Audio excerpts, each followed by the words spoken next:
was a good episode. That was listenable. Yeah. It wasn't that good. I mean, they're all listenable. Okay. Welcome to Namely 90s. Wow. The podcast that takes you back to the time before smartphones, Google, and Y2K. Join your hosts as they relive the pop culture that shaped a generation and the parts that many people wish they could forget. Listen in to the conversation about how the decade defined those who spent their childhood there and how it shaped them as adults. So, turn down the grunge and dial up the internet. Let's get started. It's time for Namely 90s. That's right. You're listening to Namely 90s. My name's Andrew, and over there is Brandon. That's me. You can find us online at namely90s.com or on Twitter and Instagram at namely90s with a 90s. You can also find this show on YouTube every Monday at namely90s.com/YouTube. And finally, if you'd like to support the show, head on over to patreon.com and Sorry, I'm having some problems over here. Things are falling apart. Head on over to patreon.com/namely90s and join one of our support levels. Sorry about that. Yeah, some sort of random chord just fell. I don't even know where it came from. Oh, I didn't even hear that. And I guess I should be looking at the video too. God, bum, bum, bum, bum, bum, bum, bum, bum, bum, bum. You're experiencing technical difficulties on Namely 90s. And we're back. Anyway, sorry about that. So, what's new? I don't know. I mean, we've been recording weekly and the week of, so there's not a lot new. Yeah. Did I mention the COVID scare last week? I think I was in the middle of it when I don't think you mentioned it. Oh, well, one of my softball coach, she tested positive for COVID she received a positive test after our game on Tuesday. And so we got an email like an hour later. It was like, oh, hey, I just got tested positive for COVID. I was just doing it as a preemptive thing because I was going to head out of town this weekend. And she's like, and also I noticed I couldn't taste the donut that I had after the game. And it's just like, ooh. Oh, dear. But, it's outdoors. Even though we spent 2 hours together, I don't think there was much swapping of shared air or however medical disease spreading works. Medical disease spreading. Yeah. But I texted my boss in the morning and they're like, yeah, just take the next 3 days off. So I had 5 days of just self-quarantining and I don't have it, so that's good. You get the COVID directly into the wine bottle. Yeah. Since it's such a small operation up there, they've not had the time to get whammied by the vaccine. So I try to take as much precaution as I can with them because they are not yet among the vaccinated, my coworkers, because there's just three of us. But I had the luxury of not working during quarantine, so I was able to get shot up as soon as possible. But yeah, wow. Yeah, well, I'm glad you don't have it. I'm happy I don't have it either because my softball coach, she was fully vaxxed and still experienced all the symptoms and was sick for about a week. Yeah. But that maybe she would have died if she hadn't had it. Right. It wasn't as serious, but she was just she was bumming on the fact that, her taste went away for a few days. And, mine still hasn't been normal since October of last year. And I didn't have COVID. I don't know what's going on with that. That's so weird. Or maybe it's just growing up, your taste buds change. I think my body is rejecting Spokane. I think that's what it is. Speaking of people dying, that's a good segue. An Illinois man just died from rabies, the first such death, a human dying from rabies in Illinois since the 1950s. Wow. That's impressive. Did not get his post-exposure prophylaxis shots and died. Prophylactic. I know. it seems silly that it's called post-exposure prophylaxis because prophylaxis is preemptive, but if it's after exposure, how is that possible? But yeah, basically you can get a series of expensive and painful shots after being bitten by something.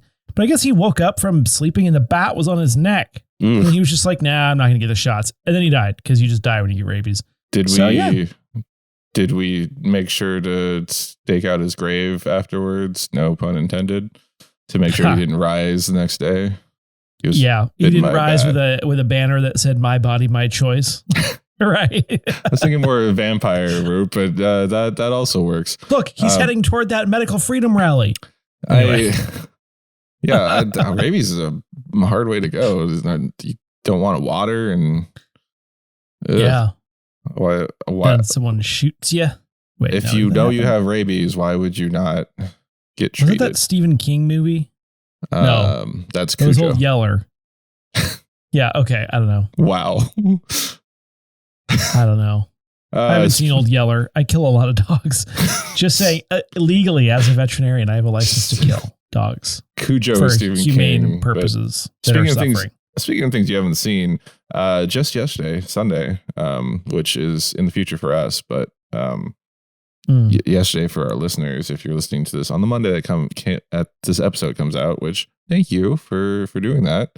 We very much appreciate your day one downloads. Legends of the Hidden Temple has come back, and I'm pretty sure you didn't watch this as a kid, did you? No, I have no recollection of this show whatsoever. Oh, that's painful because it was a Nickelodeon game show in the early 90s where I remember it vividly. There were like 5 or 6 different teams, like the blue barracudas and the pink parrots and all silver lizards or something like that. But it was a game show that both it was for kids, but like kids our age and a little bit older, where you would answer like trivia questions and then you would have to go into the temple, Olmec's temple. Olmec being I want to say they based off of some sort of like Aztec or Mayan statue, like light cultural appropriation. Yeah, which now in 2021 seems a little odd that they're bringing it back in the reboot, but it's just a giant stone face that's talking. And he's the one that usually gives the questions, and then the temple, you go in, and I should have sent you a video of kids trying to get through the temple. It's there's different rooms that you can go into, and if you've answered questions correctly, you have like what was some sort of amulet that protects you from the temple guards, which are definitely dressed like Aztecs. Oh dear. I'm not sure if they were called Aztec temple guards, but they that same garb, you know. Yeah. Highly offensive, but yes. But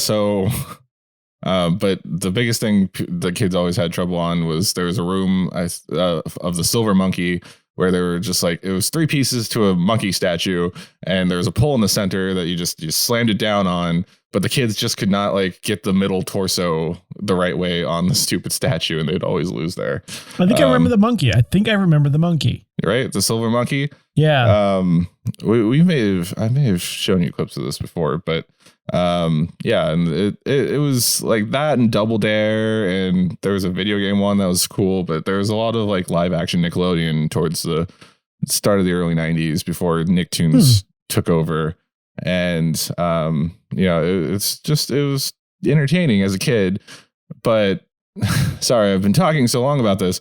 The reboot came out, and it's now on the CW, and it's for our age group. Right. It's like young Gen Xers and middle millennials to old millennials, and I sent you a trailer for it. You I think you just watched it. I did. You had some thoughts. Well, let's just first of all let everyone know what CW means. It means completely worthless. Just saying. They did a good job with the DC Arrowverse shows.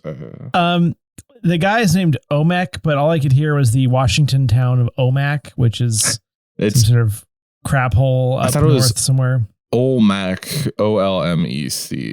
Old MacDonald had a farm. Yes, exactly. Yeah.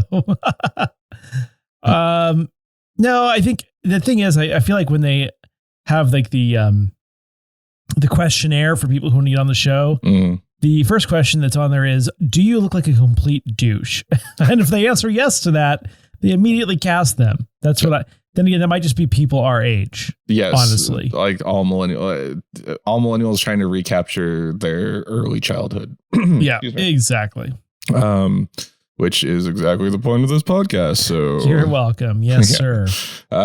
They've brought back the original voice of Olmec, who is strangely enough, it's D. Bradley Baker, who's a well-known voice actor. He's I'm pretty sure he's all the clones in the Star Wars, like Clone Wars and Bad Batch and Jango Fett. I need to know Boba Fett. What he has done. I'm pretty sure it's a very long list. Filmography. Wait. Let us know. Filmography. Oh my gosh. It's very, very long. That's what she said. But yeah, D. Bradley Baker. What do you got for us? I can't even look at. Oh my gosh. Feature films. Space Jam. SpongeBob SquarePants movie. Star Wars: The Clone Wars, of course. Mm-hmm. Oh, you're not even looking at his TV credits yet. Not yet. I'm going through feature films. Direct to video. No, thank you. Oh, television. What do you got for us? Apparently a hard time at searching Wikipedia. I don't know. I can't find Clone Wars, Bad Batch. Anyway, he's done a lot. Yeah, he was in the Mandalorian. I think they got him in. Oh yeah. Or no, did they? Yeah. But of course, his biggest credit is this show, Legends of the Hidden Temple. You're right. It is Olmec, Olmec. Yes. Timon and Pumbaa, Johnny Bravo, Dexter's Laboratory. He was the announcer and co-hoster Shop Till You Drop. Ooh. Angry Beavers, Wild Thornberries, Powerpuff Girls, SpongeBob, like we already said, As Told by Ginger. Harvey, he was Johnny Quest in the Harvey Birdman Attorney at Law series. Fairly Odd Parents. Yeah, he has a very long... An illustrious career as a voice actor. Yes. Avatar: The Last Airbender. He was Appa, which I believe was the bison that they rode on. Giant buffalo. Mm-hmm. Oh, he's Klaus on American Dad. That's right. Oh. The fish. Good to know. Yeah. Anyway, they brought him back, and it looks like... So... It feels like Survivor took elements from American Gladiator. Okay. Kind of. American Gladiator definitely took Legends of the Hidden Temple definitely took elements from American Gladiator, it looks like Survivor took elements from Legends of the Hidden Temple. And, yeah. And now the reboot, it looks like they've leaned on Survivor a little bit more, and they've taken... Because like they had to cross a moat and a boogie board. They really did. And it's interesting to see how much physical exertion these people have to do just to answer some questions and win a prize. The prize is like a $10 Uber gift card. I'm sorry, yeah. Uber Eats. Yeah. But, name the 90s team. Who knows? Team Name the 90s. I'm about to start paint my face. Yeah, we didn't sink when we were in the pool while you were here. Yeah. I need to what I need to do is paint my face and then use like 2 entire cans of hairspray, and then I can be on the show. I'm just saying. Well, if I remember correctly, for the temple, only one person has to go in, and the other person can just like shout what they need to do. So I'll do the shouting unless they have an ADA accessible temple. Did you not see the ramp / slide that they went down? Oh no, I did see that actually. Yeah, honestly, at times the inside of that temple looked like just like a bad apartment building, kind of run down. It kind of did, even in the original version. Oh gosh. Well, anyway, shall you tell us about October of 1991 then? Let's do it. Travel back with me, listeners, to October of 1991. I did it with so much ease this week. Last week was so hard. I don't know why.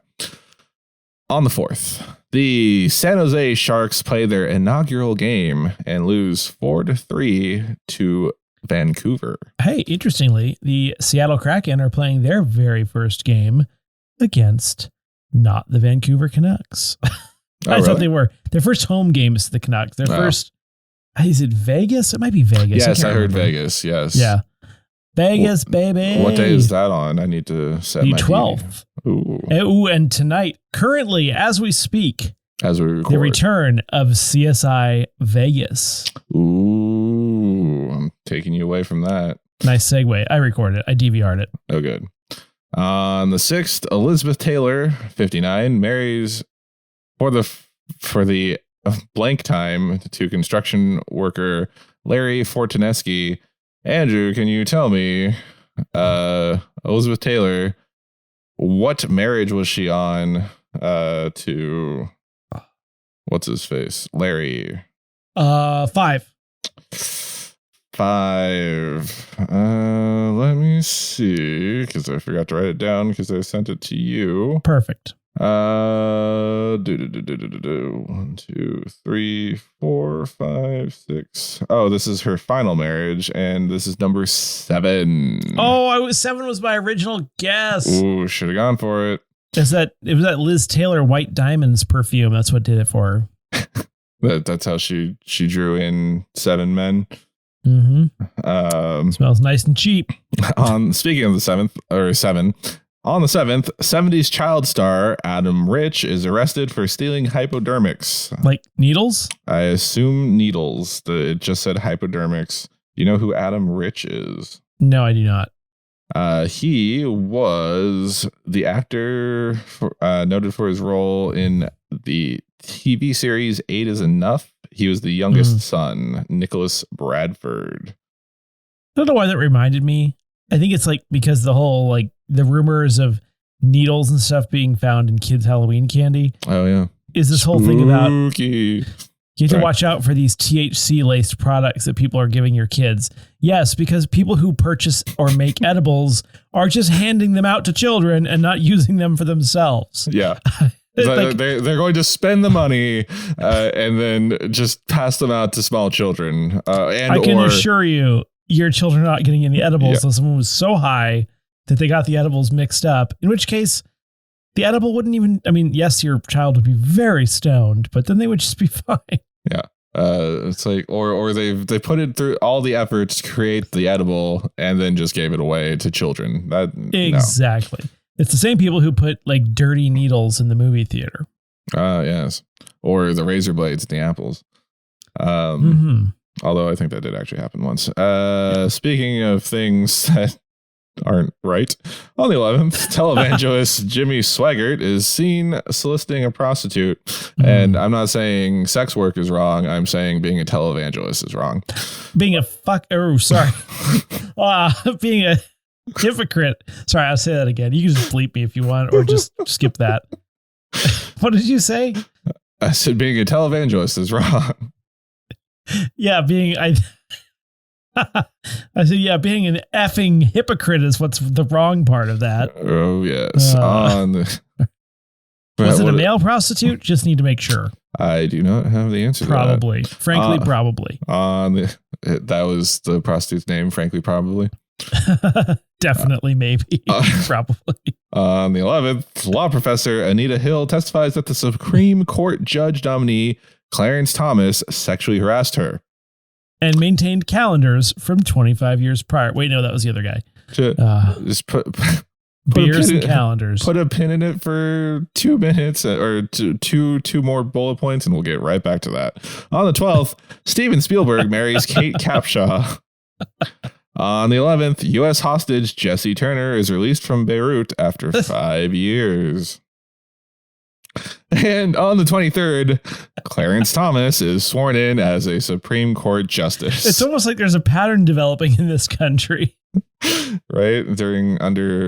I think Bush was still in office at that point, was he? Oh, man. Or did Clinton just get sworn in? Clinton was 92. 92, yeah.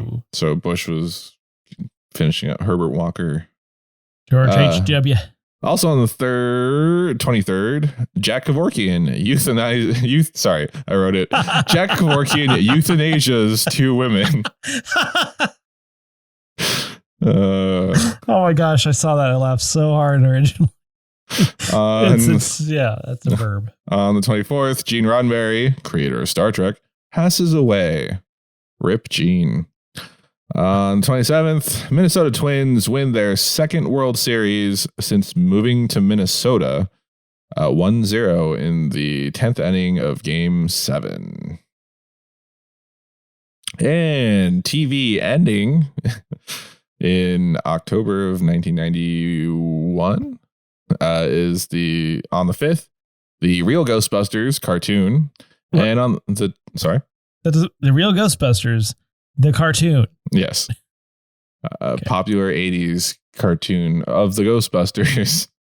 The New Adventures of the Real Ghostbusters. No. Cartoon. I think they did have there was another. I just saw Extreme Ghostbusters under D. Bradley Baker's credits. On the 26th, also a cartoon, Captain N, the Game Master.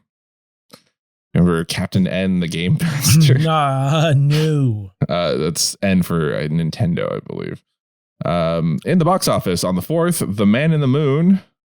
On the 18th, My Own Private Idaho. And on the 23rd, House Party 2. I actually met star of House Party 1, co-star to Tom Hanks. I don't even remember his name. I want to say William Zabka, but that I would remember meeting him. House Party movie. I don't remember the guy he was very like, oh no, I'm not even thinking of the right film. Never mind. Oh, good. House Party is a film from hip hop duo Kids in Play. My bad. Maybe it was Frat Party. I don't remember. Wasn't a good story. Anyways, on the Billboard charts, number 1 for October 1991. For the first week, we have Good Vibrations by Marky Mark and the Funky Bunch, followed by Emotions by Mariah Carey for the rest of the month. And for the second week in 1991, the Billboard charts continuing. At number 6, we have Something to Talk About by Bonnie Raitt. Do you remember that song? I do. You want to give us a little? I will not do that for you. Thank you. Number 13, Real by Jesus Hones. I was just going to say it like that if you didn't. Oh, look at me stealing Andrew's jokes. Number 14, Shiny Happy People by R.E.M. Number 16, Enter Sandman by Metallica. Number 20, OPP by Naughty by Nature. And number 23, parenthesis, Everything I Do, close parentheses, I Do It For You by Bryan Adams. And now back to the show. Since it's October, we are doing the whole spooky month leading up to Podcast of Horror 2 coming out on November 1st. It's going to be spooktacular. It's going to be a witching good time. I don't think we've teased what it is yet. We're going to be watching Hocus Pocus and bringing on our guest, Janelle Reisner. And yeah, we'll be discussing more about this in the future and, in the episode. But for this week, I wanted to ask you, Andrew, what was your favorite Halloween candy? Ooh. Oh, going back to the 90s. So I thoroughly enjoy, I guess it's going to rhyme. I enjoyed Almond Joy. Oh. or Mounds. Anything with coconut. I'm a big coconut and chocolate guy. Even as a kid. Oh yeah. Wow. Yeah. Anytime I get chocolates or there's chocolate somewhere, I always am trying to seek out the coconut filled one. Mm-hmm. Really big fan of those. I feel like there's more than that. Tell me yours. For me, I really enjoyed the Mr. Good bars. Ooh, yeah. Because like those were the peanuts and the chocolate, and it was the Hershey's chocolate, which as a kid you don't know anything better than Hershey's chocolate. It's like milk chocolate and peanuts, and that's always good. And what else? And then the best thing was the houses that would just give out full-size candy bars. I will have you know, we currently have 120 full-size candy bars sitting in our house. Excellent. Well done. Here's a better question. What was your least favorite Halloween candy? Ooh. And you'll find the answer to that next week on Namely 90s. So, anywhere you want to go? Wow. Such a plethora of topics to discuss. I know, right? I mean, I thought we should talk about Good Vibrations by Marky Mark and the Funky Bunch, or just the fact that Marky Mark and the Funky Bunch existed. Like, it's so odd to me that, one, Mark Whalberg was a sex symbol. Two, he was shirtless in a boy band for like the late 80s, early 90s. And three, he and his brothers now own a burger chain called Wahlburgers. I knew about that. That's and a reality show, I think. Joey Fatone owns Fat Ones, which is a hot dog place. But it's his name, and hot dogs are fat. Fat Ones, Fatones. Get it? Yeah, just, do you really want a fat sausage? Like, is that what they were going for with that? I don't know. Wahlburgers. No, that is really funny. That dude's super short. He is. He's like Tom Cruise. He has to stand on milk crates in every scene.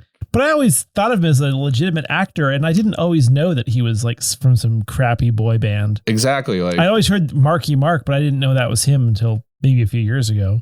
I mean, 10 years. I don't know. Something. I probably knew that in high school, but still, it's strange that it's like we've only known him as like an actor, right. Or like the guy from the SNL skit where he's like, "Say hello to your mother for me," which Andy Samberg pretended to be him. And that's like a pretty famous song, right? Or is that a cover of the original song? No, it's the one you're thinking of. It's like, okay. Like, I don't know if they're even singing in that. They're just like dancing to someone else singing. It's not the best vibrations. It's not the like 60s song where it's like good vibrations. It's the I don't want to do this. I know it. I know the song. Good vibrations.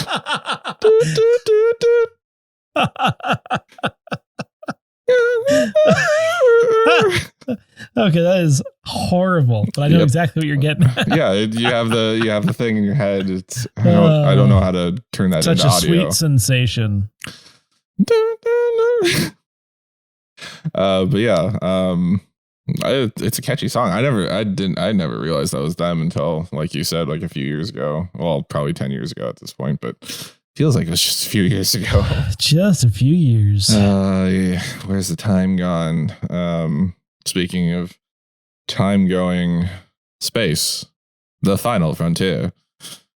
These are the voyages of Starship Enterprise. Its ongoing mission to seek out new life and new civilizations, to boldly go where no man has gone before. Oh, Jesus. Wasn't expecting that. I only know of Gene Roddenberry, not because of Star Trek, believe it or not. Oh, Babylon 5? No, the other one. Andromeda.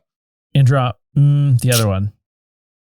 What was the one that was on like Kevin Sorbo, right? CW or what? No. Gene Roddenberry. I'm pretty sure it was Andromeda. I gotta look it up now. I'm so sorry. With Kevin Sorbo as a captain, and I don't really know what a Kevin Sorbo is. Hercules.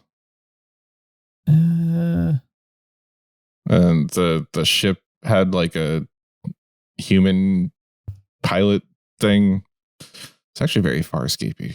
I gotta look it up. I'm so sorry. No worries. I will just Andromeda was cool. I liked I don't know if it was actually Gene Roddenberry or not at this point, but they had a slipstream drive, and the girl Rami, she married Michael Shanks, who played Daniel in Stargate SG-1.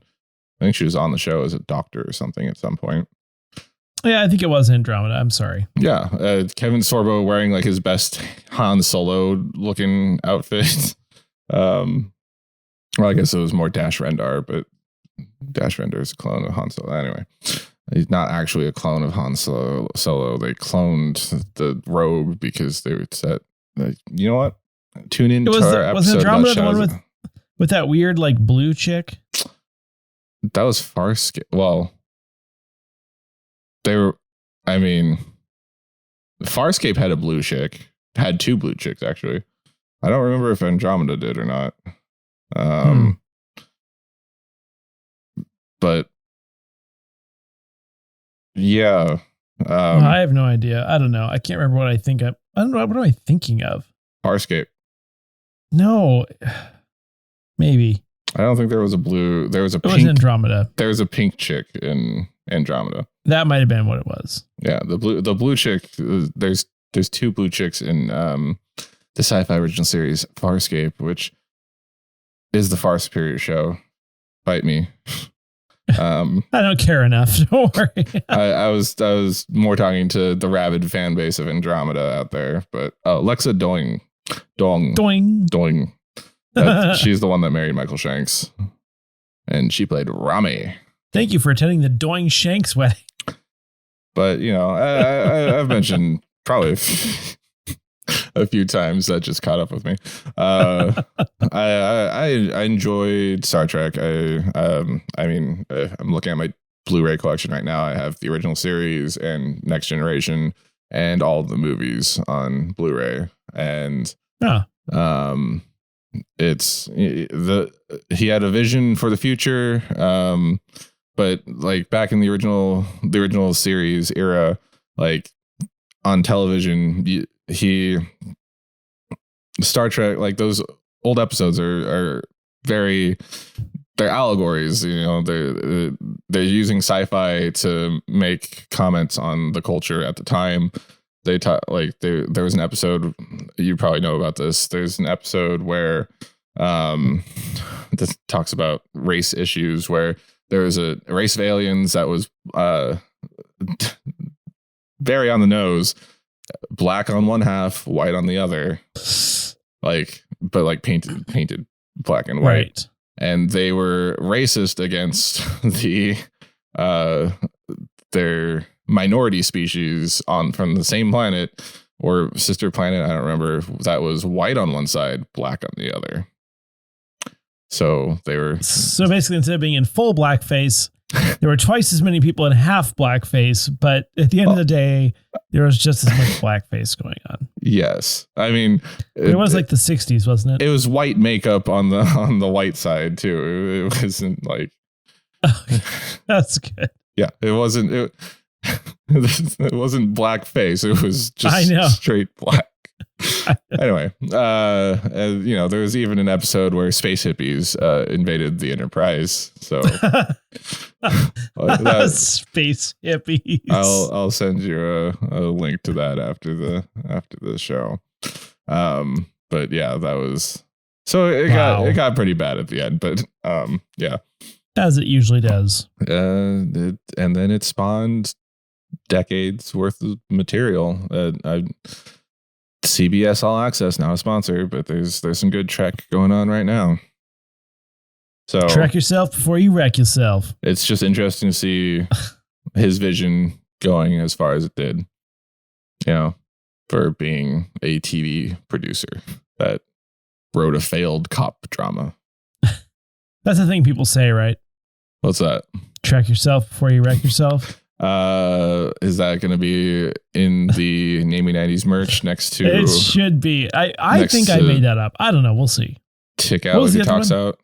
There was another one I said the other last time. I've been slowly curating a list of stuff to put on merch. Which talks out. Yeah. Anywhere else you wanted to go for that? It's just that there wasn't a lot. I got to be honest. I mean, are you saying we don't have something to talk about? Let's give them something to talk about. I'm curious what. Okay, so Captain N. I feel like I've seen episodes of Captain N.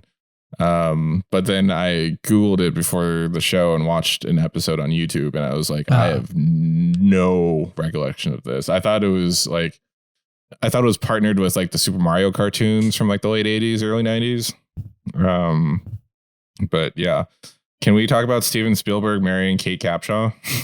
I don't know who that is. I mean, I know who Steven Spielberg is, but who's Kate Capshaw? I'm pretty sure she was the woman that yelled Indy every 5 seconds in Temple of Doom. Doesn't Family Guy do a joke on that? I feel like they did. It's been the lady only here because she's sleeping with director is the joke. Short Round says. Well, Stewie as Short Round. Also offensive. Yeah, I think that was who that is. Short Round. Yeah. No, that's his name in the movie. It's Short Round, the Chinese kid. I believe he's Chinese. Also, another reason so Temple of Doom is a good movie, minus the fact that one, they got rid of Marion from the first movie because technically Temple of Doom is a prequel to Raiders of the Lost Ark, and so they brought in Kate Capshaw because she was dating Steven Spielberg at the time. Well, that's probably not why, but that's what people like to joke. And they brought in a child sidekick named Short Round, and between the two of them, not 30 seconds passed without one of them screaming Indy or Short Round going Dr. Jones, Dr. Jones. As the term, excuse me, I don't know why I just thought of this, but you have prequel and sequel. Yes. Has anyone just used the term requel for things like Spider-Man, for example? Oh, like for the reboots? They just keep doing it, but again and again. Or like Batman's origin story over and over again. And sorry, Short Round may have been Vietnamese. He was played by a Vietnamese kid. Also, doesn't it feel like every Daniel Craig Bond movie has been some kind of origin story, but not really? They were in China, so I assume he was Chinese. Sorry. Well, technically, from Casino Royale all the way up to No Time to Die, it's been a continuous story. Right, but is it a continuous story? But it seems like a prequel. Yes. I don't know if it's technically in the same universe or whatever as the previous Bonds. It's thoroughly confusing. I think I'm gonna go see No Time to Die when it comes out on Friday, which I am was too. Last Friday. The only thing I'm a little bit weird on is it Rami Malek? Am I saying it right? I believe it's Rami. So I've never actually watched a movie with him in it or a show, but I know he's like a good actor because he's like all these critically acclaimed things. Yeah. The only movie I've seen him in is The Little Things with Denzel Washington and another guy. And it was bad. And he was really bad in that role. But I think it's because they cast the wrong person. That's fair. I think it's like he's in Mr. Robot, which is supposed to be a great series for techie people or something. And he was just the least believable police detective I can see that ever on television. Denzel was good. The other guy was super weird because he's always just super weird and stuff. Jared Leto, I think, was that other guy. Ugh. But the movie was not. Yeah, ugh is right. But it wasn't that good. And he was a bad choice. That's all. He was Freddie Mercury in the 2018. I know that one. Rhapsody. But like the one movie I see him in is the one he's bad in. What was it called? The Little Things. The Little Things. It's fairly new. It's last 2021. Year. Yeah. Wow. He was also in 24. Really? I assume yes, he was. As Marcos Al-Zakar. Yeah, I remember 2010. Now. I don't remember what season that was. That would have been later, I think.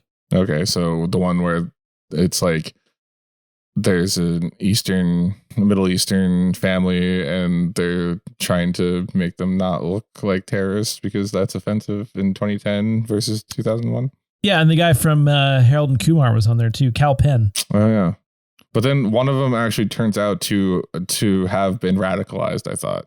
Yeah, definitely. It was not Cal Penn, but someone. Was it not him? Oh, it might have been actually. Yeah, I don't know. And then there's that one season with that one Middle Eastern lady that has like the super deep voice, like she just smoked like 18 packs of cigarettes. It's been so long since I've seen 24. I need to watch it.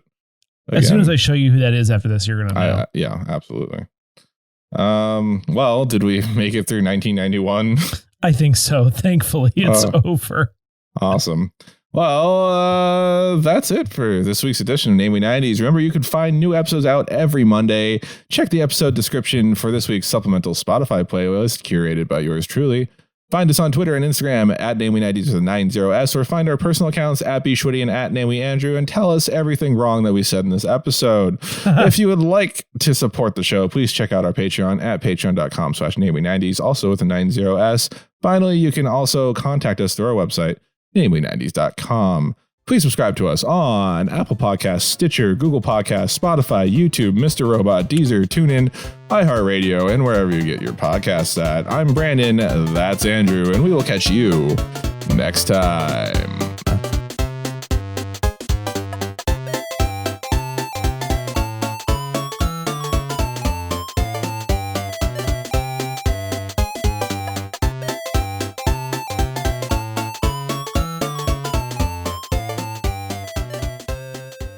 I am the great and powerful Oz. And what's that from?